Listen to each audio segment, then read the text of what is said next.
fairy legends and luminaries. I'm Julie, and today's episode of Booksmart is a true crime book, A Death in Belmont by Sebastian Junger. A Death in Belmont is about the Boston Strangler, yet its primary focus is on one murder, one that the Boston Strangler never admitted to, the murder of Bessie Goldberg. Instead, Roy Smith, a black man, was accused and sentenced to prison. I am familiar with the Boston Strangler, but I did not know anything about this case. In fact, let me show you this. This is The Boston Strangler by Gerald Frank. I found this at a garage sale or a thrift store when I was in junior high. I had read Helter Skelter already, so even though I was probably too young to read such content, well, I picked it up anyway. By this point, I was obsessed with LA law. I wanted to be a lawyer, but after I saw the movie about John Wayne Gacy, I wanted to be a forensic psychiatrist. I don't know if I had seen that movie before or after I read The Boston Strangler. While Helter Skelter was terrifying, it felt far removed from my Midwestern upbringing. The Boston Strangler did not. A man who posed as a handyman was raping and then strangling women.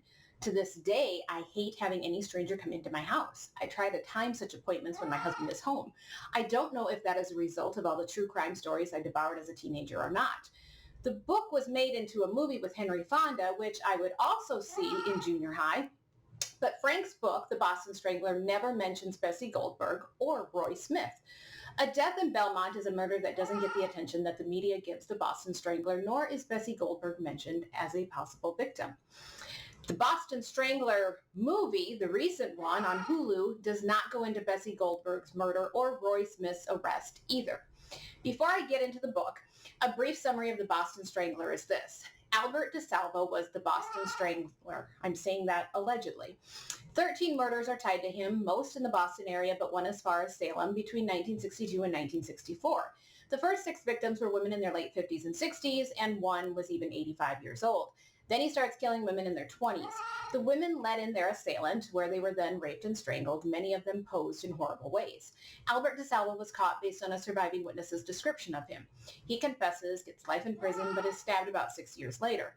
Even though recent DNA evidence has confirmed that DeSalvo was guilty of rape for at least one victim, some believe that DeSalvo either had help or that there were 2 individual killers.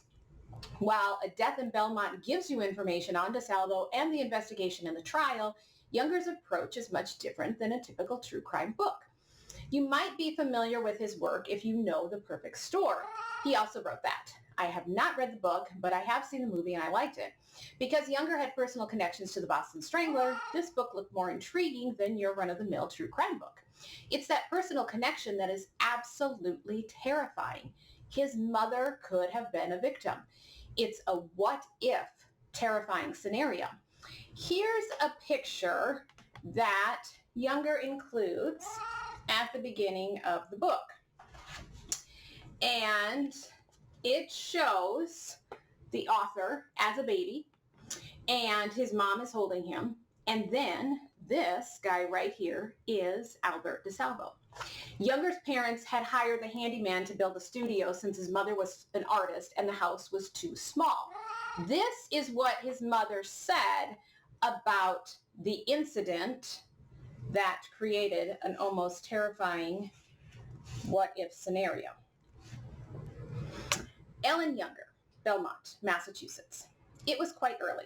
I heard the bulkhead door slam and I heard him go downstairs. I was still in my nightgown and bathrobe and I hadn't gotten dressed yet. I heard him come in and 2 or 3 minutes later I heard him call me. So I opened the door to the cellar and I saw him down there at the foot of the stairs and he was looking at me.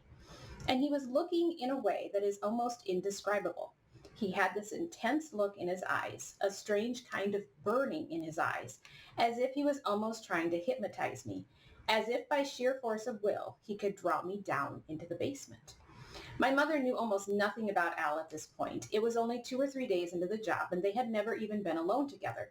She stood at the top of the stairs looking into Al's eyes and wondering what to do. "What is it, Al?" she finally said. "There's something the matter with your washing machine," he told her. My mother thought about that. Al had been in the house only a couple of minutes, and the washing machine wasn't even on. Why was he worrying about it? He was supposed to be outside building a studio, not in our basement worrying about the appliances. It didn't make sense. Clearly, he wanted to get her down into the basement, and clearly, if she did that, things could go very wrong. My mother told him that she was busy, and then she closed the basement door and shot the bolt. And then he went outside. She didn't tell his mother about it, or she didn't tell her husband about it.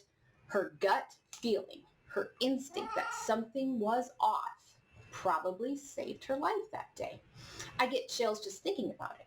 Younger writes later on in the book, I would never know for sure how close I had come to losing my mother. But here's where the Boston Strangler case gets really interesting, especially when you consider that this part is never brought up in the bigger picture of the Boston Strangler. When Bessie Goldberg is murdered, she is the 9th Boston area woman strangled. Everything about the scene fits the pattern. The bow around her neck, she was elderly, it's in the middle of the day. The only major difference was that most of the murders occurred in apartment buildings. Bessie Goldberg lived in a nice suburban neighborhood in a nice house. And that nice, affluent neighborhood was predominantly white. Roy Smith was at the wrong place at the wrong time. He was hired to do housework at the Goldberg house. He left his card behind, and on that day of the murder, everyone saw a black man, whom they concluded was in a hurry, walk through the neighborhood. He was arrested the next day, but oddly not widely declared the Boston Strangler. You would think Belmont police would be all over this, considering the headlines of all the Boston Strangler murders. For if Roy Smith is guilty of Bessie Goldberg's murder, haven't you potentially caught the Boston Strangler? Smith has a criminal record. He willingly answers questions for the police and doesn't request a lawyer. He obviously had opportunity to kill Bessie Goldberg, and it seems a plausible conclusion, yet with all the attention the Boston Strangler has received so far in 1963, I'm just shocked that no one seems to put more pieces together. Even his own defense attorney doesn't bring it up, although maybe Younger didn't include those details. Smith is tried for the murder of Bessie Goldberg. Closing arguments occur on November 22nd, 1963. You know what happened that day? JFK's assassination. Before the judge dismisses the jury that day, he tells the sequestered jury that Kennedy is dead. I should also add that on the following afternoon, while everyone else was still reeling from the news of Kennedy's death, the Boston Strangler kills another woman. Younger writes of the issue of reasonable doubt. And this is a more complicated legal quandary than one might think. In a criminal trial, however, a jury cannot send someone to prison, or in Smith's case to the electric chair, unless he is guilty beyond a reasonable doubt. The central problem with the idea of reasonable doubt, with the entire premise of man-made justice, is that it tries to determine an objective truth with subjective tools. It will never be known in any absolute sense whether Roy Smith killed Bessie Goldberg. That is simply a given, the starting point of any determination of Smith's guilt. Lacking the ability to see men as God does, as one leaguer scholar put it, the courts must settle for some lesser version of the truth. That lesser version is known as legal guilt. It is possible to be actually innocent, to have truly not killed Bessie Goldberg, and to still be found legally guilty of her murder.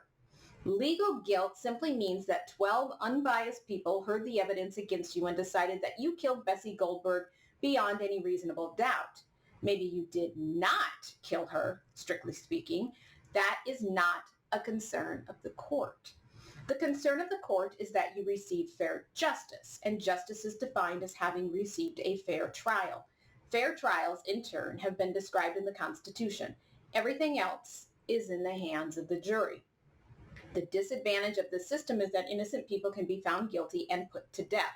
Between 1973 and 2000, more than 100 people have been released from death row, over 3% of the current death row population, because they were later proved to be innocent.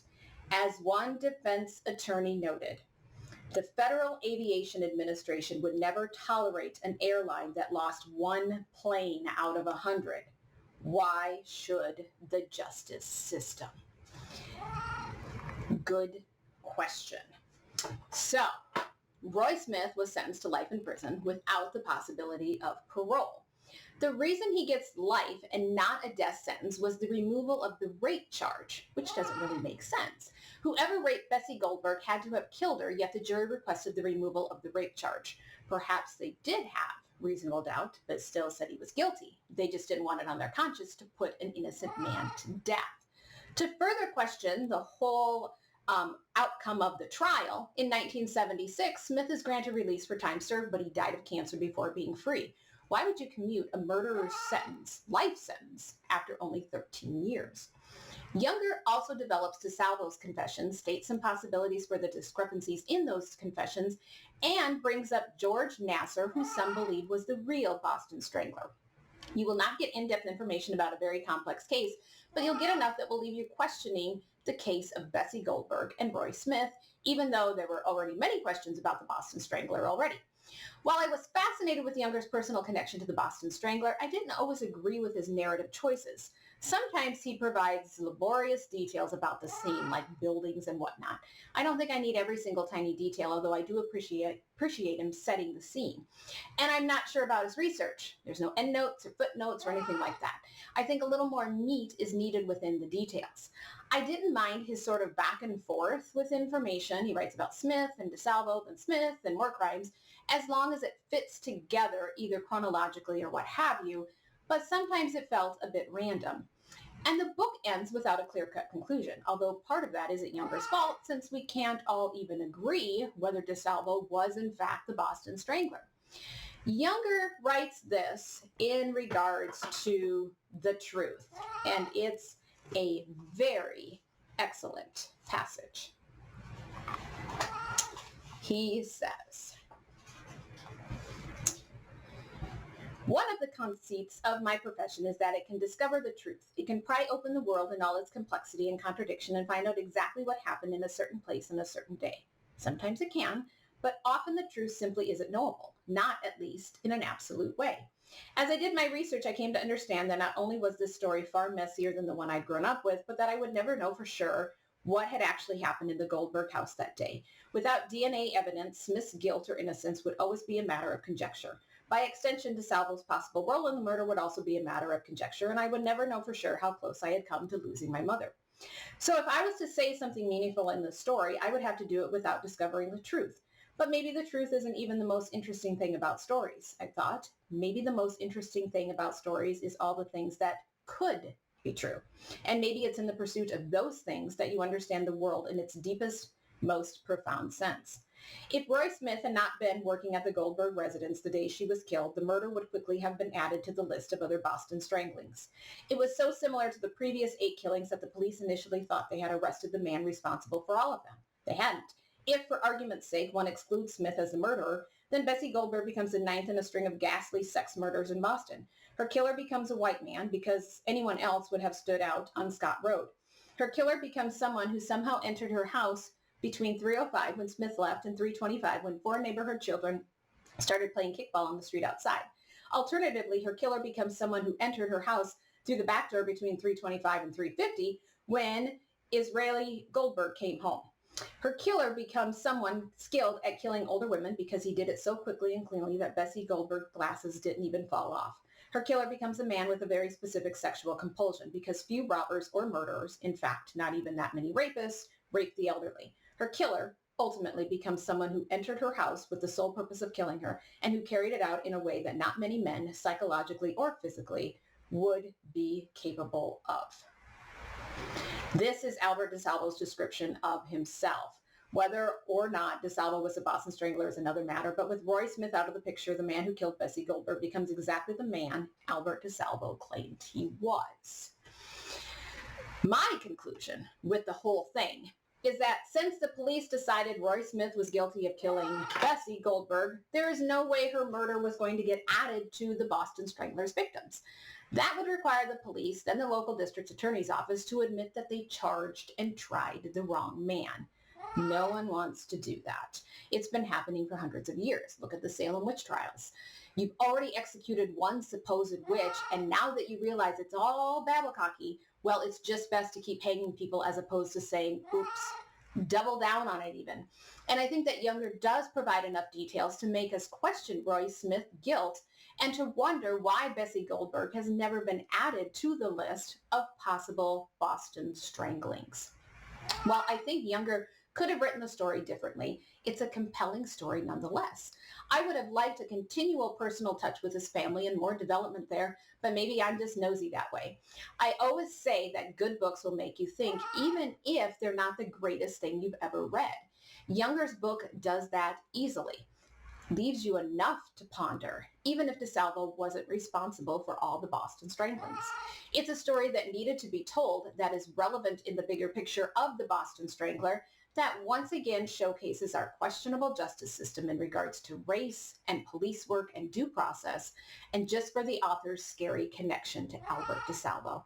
It doesn't matter that the author was only 1 year old at the time. It's a fascinating link to a serial killer that is still questioned today. This is a must-read book for anyone interested in the Boston Strangler. It's a must-read book for those that love true crime just for its uniqueness and the possibilities it presents. It's a terrifying what if that lingers after you've read the book, that even Younger himself questions. Had his mom been a victim, would that have saved Bessie Goldberg's life? I'd like to think that all this reading I've done since junior high on true crime or whatever else might have saved me from something, that even though a lot of our life might be dumb luck, our gut instincts and our knowledge work to save us whenever they can. Thanks for watching. My goal at Booksmart is to get a little bit smarter, one book at a time.